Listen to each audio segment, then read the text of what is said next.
Very good morning to everyone.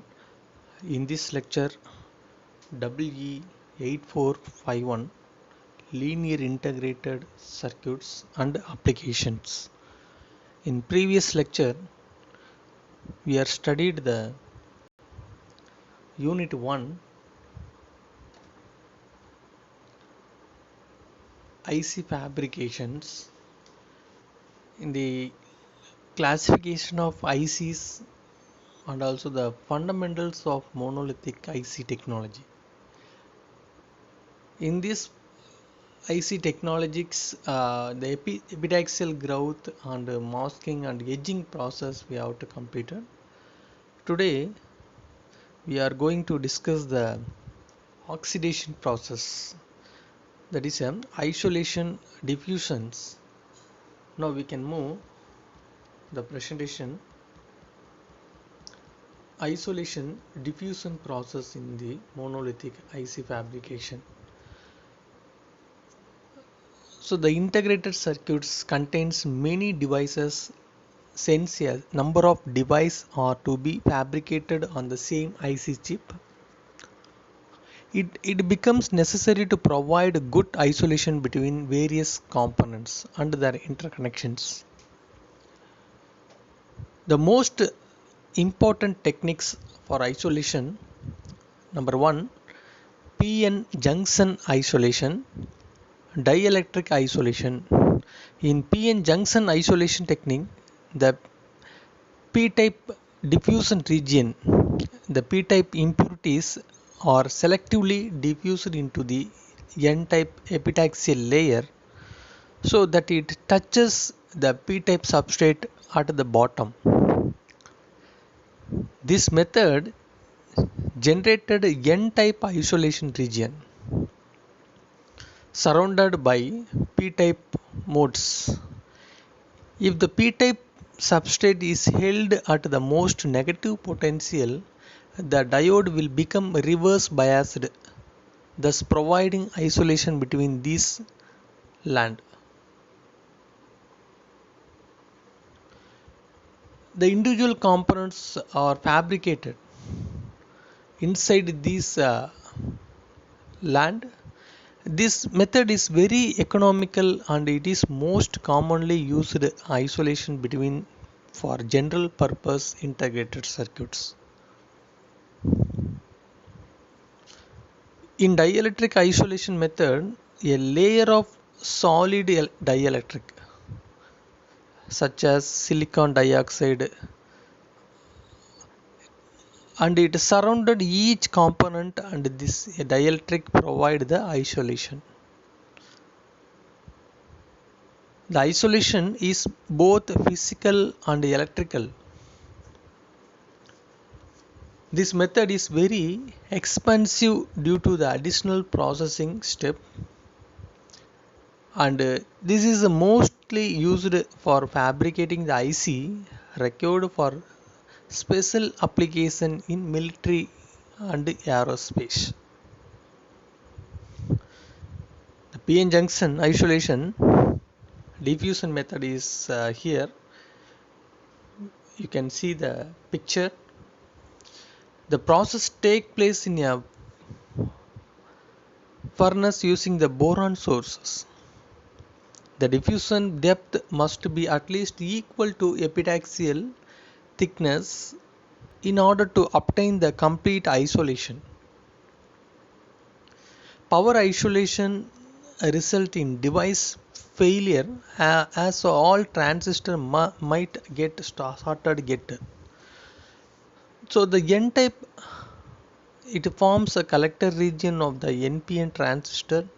The heavily doped P-type region marked P region are the isolation region for the active and passive components that will be formed in various N-type islands of the epitaxial layer.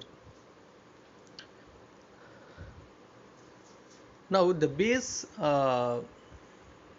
diffusion. So this is another process.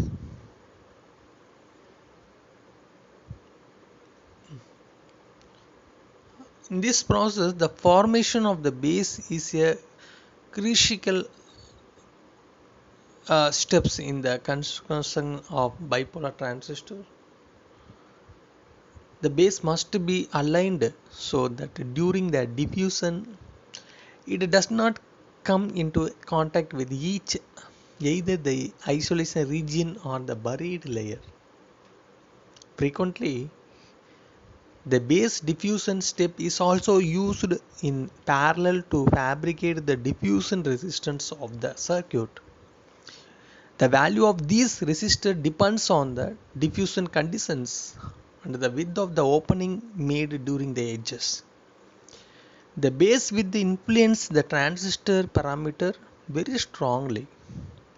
Therefore, the base junction depth and resistivity must be tightly controlled. The base seat resistivity should be fairly high, that is a 200 to 500 ohm per square, so that the base does not inject carrier into the emitter side.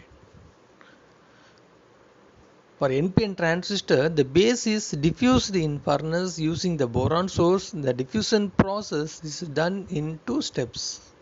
Number one, pre-deposition of dopant at 900 degrees Celsius and driving at the 1200 degrees Celsius. The drive in is done in an oxidizing ambience so that the oxide is ground over the base region for subsequent fabrication steps. So the figure shows the p-type base station base region of the transistor diffused into the n-type collector region using the photolithographic and isolation diffusion process. So this is a concept of base diffusion in monolithic IC fabrication technique. Now we can move to the next fabrication technique, is emitter diffusion. Similarly the same concept of base diffusion concept, but the emitter diffusion is final step in the fabrication of the transistor. The emitter opening must with a base. The emitter masking not only open the windows for the emitter but also for the contact point, which provide a low resistivity ohmic contact path for the emitter terminal. The emitter diffusion is normally a heavily n-type diffusion producing low resistivity layer that can inject the charge easily into the base. The phosphorus source is commonly used so that the diffusion time of shortened and previous layer do not diffuse further. The emitter is diffused into the base so that the emitter junction depth very closely approaches the base junction depth. The active base is then the p-type region between these two junctions, which can be made very narrow and adjusting the emitter diffusion time. In various diffusion and drive in cycles can be used to fabricate the emitter. The resistivity of the emitter is usually to the critical. The n-type emitter region of the transistor diffused into the p-type base region. However, this is not needed to fabricate a resistor where the resistivity of the p-type base region itself will serve the purpose. In this way, a NPN transistor and a resistor are fabricated simultaneously.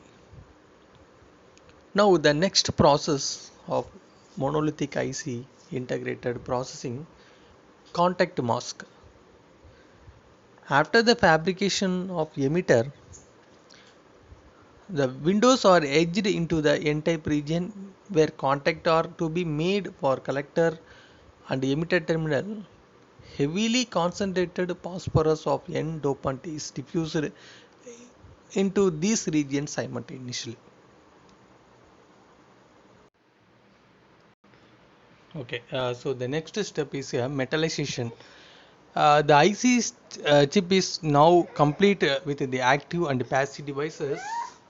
Now, so the metallization, the IC chip is now completely with the active and passive devices, and the metal lead are to be formed for making the connection with the terminal of the devices.